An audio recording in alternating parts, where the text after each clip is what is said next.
Короче, я не понимаю людей, которые хейтят полочку с подогревом для посуды, но при этом заказывают себе полочку между стиральной и сушильной машиной. Объясните мне логику. А я сейчас вам объясню. Дело в том, что вот эта полочка, это не просто полочка для белья. Дело в том, что здесь соединительная планка с вот такой полочкой. Она может быть, может не быть.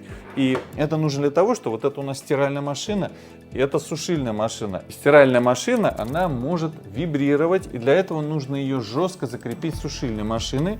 И вот эта соединительная планка, она для этого используется. А полочка это как дополнительная опция.